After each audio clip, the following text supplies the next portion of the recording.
आइए सुनते हैं मुंशी प्रेमचंद की कहानी गुप्त धन। बाबू हरिदास का ईंटों का पजावा शहर से मिला हुआ था। आसपास के देहातों के सैकड़ों स्त्री पुरुष नित्य आते और पजावे से ईंटें सिर पर उठाकर ऊपर कतारों से सजाते। एक आदमी पजावे के पास एक टोकरी में कौड़ियां लिए बैठा रहता था। मजदूरों को ईंटों की संख्या के हिसाब से कौड़ियां बांटता।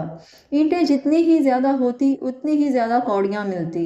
इस लोभ में बहुत से मजदूर बूते के बाहर काम करते। वृद्धों और बालकों को ईंटों के बोझ से अकड़े हुए देखना बहुत करुणाजनक दृश्य था। कभी कभी बाबू हरिदास स्वयं आकर कौड़ी वाले के पास बैठ जाते और ईंटें लादने को प्रोत्साहित करते। यह दृश्य तब और भी दारुण हो जाता जब ईंटों की कोई असाधारण आवश्यकता आ पड़ती। उसमें मजूरी दूनी कर दी जाती और मजूर लोग अपनी सामर्थ्य से दूनी ईंटें लेकर चलते। एक एक पग उठाना कठिन हो जाता। उन्हें सिर से पैर तक पसीने में डूबे पजावे की राख चढ़ाए ईंटों का एक पहाड़ सिर पर रखे बोझ से दबे देखकर ऐसा जान पड़ता था मानो लोभ का भूत उन्हें जमीन पर पटक कर उनके सिर पर सवार हो गया है।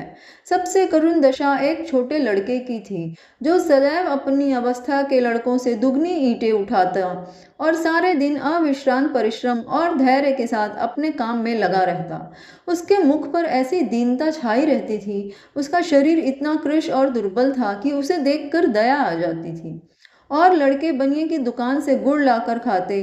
कोई सड़क पर आने जाने वाले इक्कों और हवा गाड़ियों की बहार देखता और कोई व्यक्तिगत संग्राम में अपनी जिह्वा और बाहु के जौहर दिखाता। लेकिन इस गरीब लड़के को अपने काम से काम था।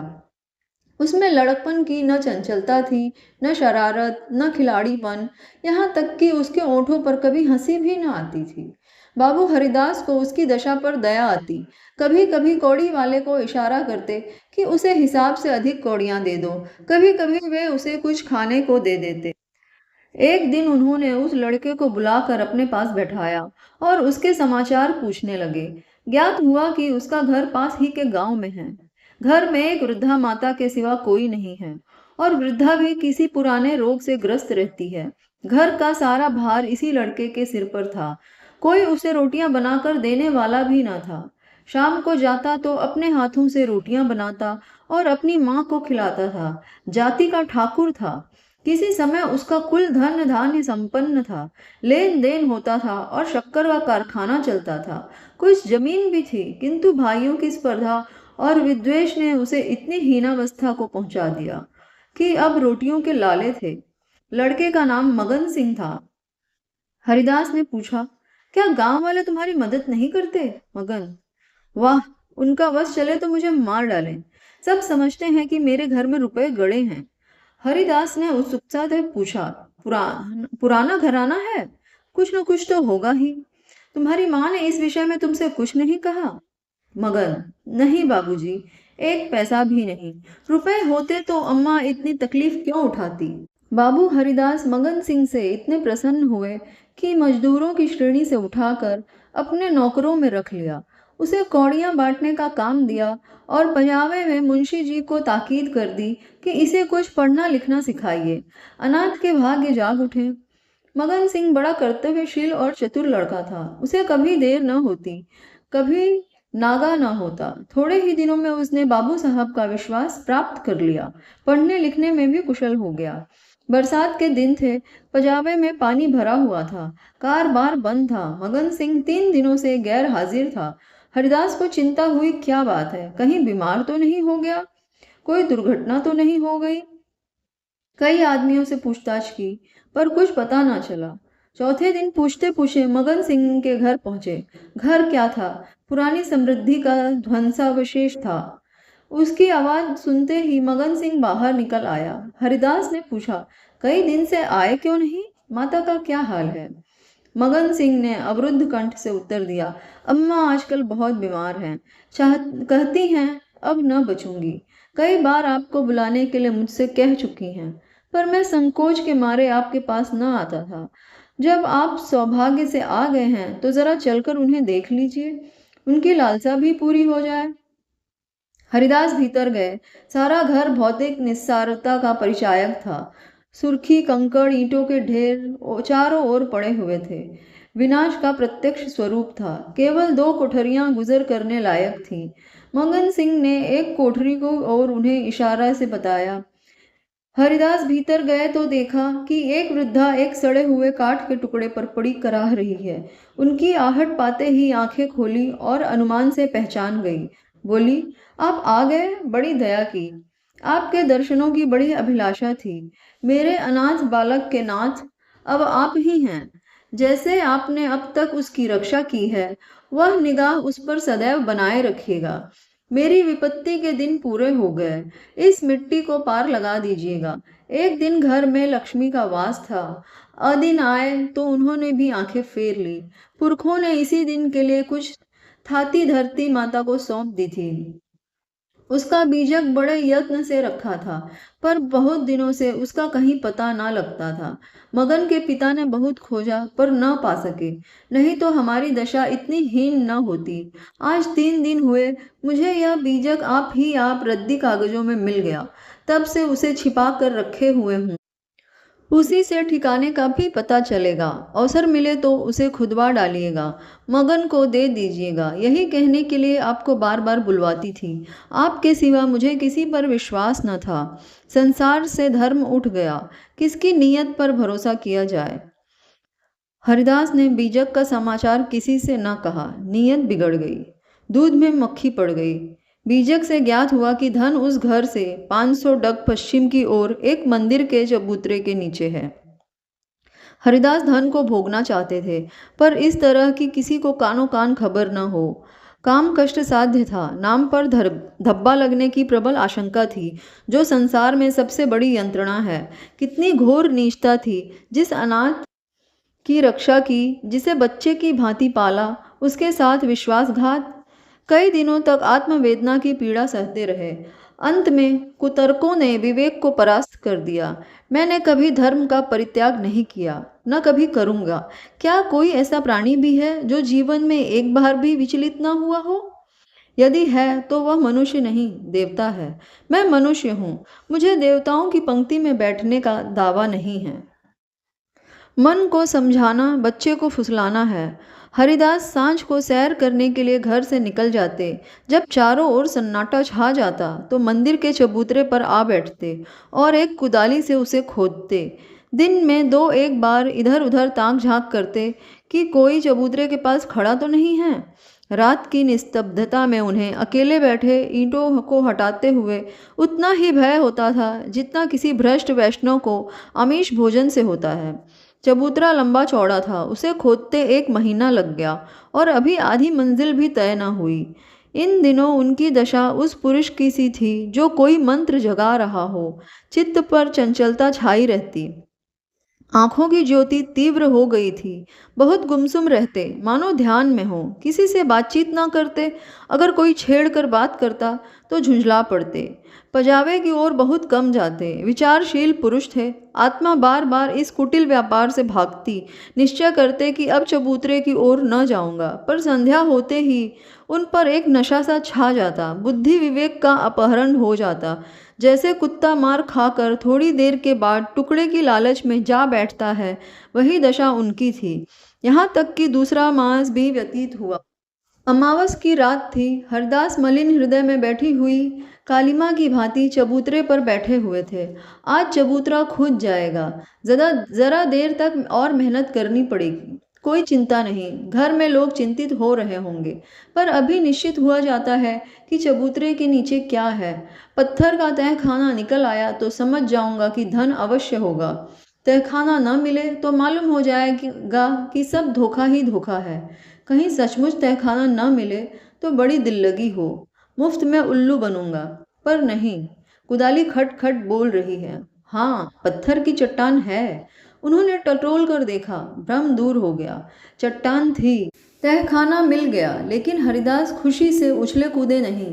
आज वे लौटे तो सिर में दर्द था। समझे थकान है, लेकिन यह थकान नींद से न गई। रात को ही उन्हें जोर से बुखार हो गया।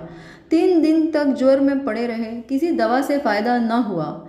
इस रुग्णावस्था में हरिदास को बार बार भ्रम होता था, कहीं यह मेरी तृष्णा का दंड तो नहीं। जी मैं आता था मगन सिंह को बीजक दे दूं और क्षमा की याचना करूं, पर भंडाफोड़ होने का भय मुंह बंद कर देता था। न जाने ईसा के अनुयायी अपने पादरियों के सम्मुख कैसे अपने जीवन भर के पापों की कथा सुनाया करते थे। हरिदास की मृत्यु के पश्चात यह बीजक उनके सुपुत्र प्रभुदास के हाथ लगा।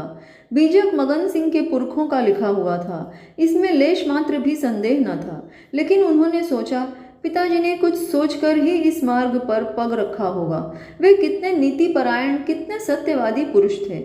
उनकी नीयत पर कभी किसी को संदेह नहीं हुआ। जब उन्होंने इस आचार को घृणित नहीं समझा तो मेरी क्या गिनती है। कहीं यह धन हाथ आ जाए तो कितने सुख से जीवन व्यतीत हो।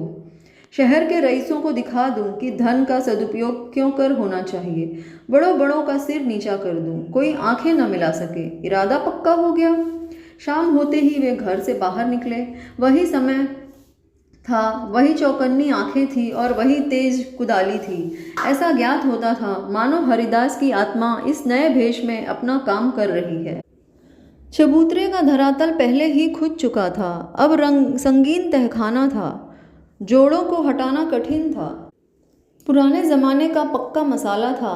कुल्हाड़ी उछट उछट कर लौट आती थी। कई दिनों में ऊपर की दरारें खुली, लेकिन चट्टानें जरा भी न हिली। तब वह लोहे की छड़ से काम लेने लगे, लेकिन कई दिनों तक जोर लगाने पर भी चट्टानें न खिसकी। सब कुछ अपने ही हाथों करना था, किसी से सहायता न मिल सकती थी। यहाँ तक कि फिर वही अमावस्या की रात आई। प्रभुदास को जोर लगाते 12 बज गए और चट्टानें भाग्य रेखाओं की भांति अटल थीं। पर आज इस समस्या का हल करना आवश्यक था। कहीं तहखाने पर किसी की निगाह पड़ जाए तो मेरे मन की लालसा मन ही में रह जाए। वह चट्टान पर बैठकर सोचने लगे, क्या करूं? बुद्धि कुछ काम नहीं करती। सहसा उन्हें एक युक्ति सूझी, क्यों न बारूद से काम लूं? इतने अधीर हो रहे थे कि कल पर इस काम को छोड़ न सके। सीधे बाजार की तरफ चले। 2 मील तक का रास्ता हवा की तरह तय किया, पर वहां पहुंचे तो दुकानें बंद हो चुकी थीं। आतिशबाज हीले करने लगा। बारूद इस समय कहीं नहीं मिल सकती। सरकारी हुक्म नहीं है। तुम कौन हो? इस वक्त बारूद लेकर क्या करोगे? ना भैया, कोई वारदात हो जाए तो मुफ्त में बधा बधा फिरूं, तुम्हें कौन पूछेगा। प्रभुदास की शांत वृत्ति कभी इतनी कठिन परीक्षा में न पड़ी थी।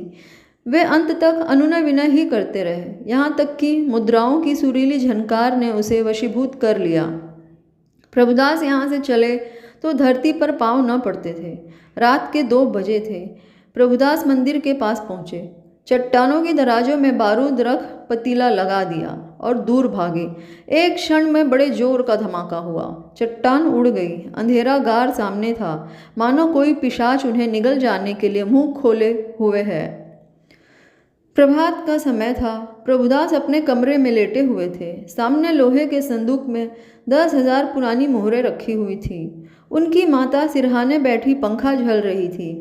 प्रभुदास ज्वर की ज्वाला में जल रहे थे। करवटें बदलते रहे, कराहते थे, हाथ पांव पटकते थे, पर आंखें लोहे के संदूक की ओर लगी हुई थी।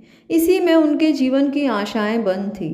मगन सिंह अब पजावे का मुंशी था, इसी घर में रहता था। आकर बोला, पजावे चलिएगा, गाड़ी तैयार कराऊं? प्रभुदास ने उसके मुख की ओर क्षमा याचना की दृष्टि से देखा और बोले, नहीं, मैं आज न चलूँगा, तबीयत अच्छी नहीं है, तुम भी मत जाओ। मगन सिंह उनकी दशा देखकर डॉक्टर को बुलाने चला। 10 बजते बजते प्रभुदास का मुख पीला पड़ गया, आंखें लाल हो गई। माता ने उनकी ओर देखा तो शोक से विह्वल हो गई। बाबू हरिदास की अंतिम दशा उनकी आंखों में फिर गई। जान पड़ता था यह उसी शोक घटना की पुनरावृत्ति है। वह देवताओं की मनौतियाँ मना रही थी, किंतु प्रभुदास की आंखें उसी लोहे के संदूक की ओर लगी हुई थीं, जिस पर उन्होंने अपनी आत्मा अर्पण कर दी थी। उनकी स्त्री आकर उनके पैर के पास बैठ गई और बिलख बिलख कर रोने लगी। प्रभुदास की आंखों से आंसू बह रहे थे, पर वे आंखें उसी लोहे के संदूक की ओर निराशापूर्ण भाव से देख रही थीं। डॉक्टर ने आकर देखा, दवा दी और चला गया, पर दवा का असर उल्टा हुआ। प्रभुदास के हाथ पांव सर्द हो गए, मुख निस्तेज हो गया, हृदय की गति मंद पड़ गई और आंखें संदूक की ओर से न हटी। मोहल्ले के लोग जमा हो गए। पिता और पुत्र के स्वभाव और चरित्र पर टिप्पणियां होने लगी। दोनों शील और विनय के पुतले थे, किसी को भूल कर भी कड़ी बात ना कही। प्रभुदास का संपूर्ण शरीर ठंडा हो गया था, प्राण था तो केवल आंखों में। वे अब भी उसी लोहे की संदूक की ओर सतृष्ण भाव से देख रहे। घर में कोहराम मचा हुआ था। दोनों महिलाएं पछाड़े खा खाकर गिरती थीं। मोहल्ले की स्त्रियां उन्हें समझाती थीं। अन्य मित्रगण आंखों पर रुमाल जमाए हुए थे। जवानी की मौत संसार का सबसे करुण, सबसे अस्वाभाविक और भयंकर दृश्य है। यह वज्रपात है, विधाता की निर्दय लीला है।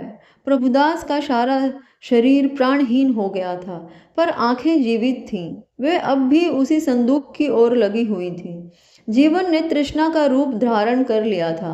सांस निकलती है पर आस नहीं निकलती। इतने में मगन सिंह आकर खड़ा हो गया। प्रभुदास की निगाह उस पर पड़ी। ऐसा जान पड़ा मानो शरीर में फिर रक्त का संचार हुआ। अंगों में स्फूर्ति के चिन्ह दिखाई दिए। इशारे से अपने मुंह के निकट बुलाया और कान में कुछ कहा। एक बार लोहे के संदूक की ओर इशारा किया और आंखें उलट गई, प्राण निकल गए। दोस्तों, अभी आप सुन रहे थे मुंशी प्रेमचंद की कहानी गुप्तधन। अगर आपको वीडियो पसंद आया है तो कृपया लाइक, शेयर और सब्सक्राइब ज़रूर करें। Thank you.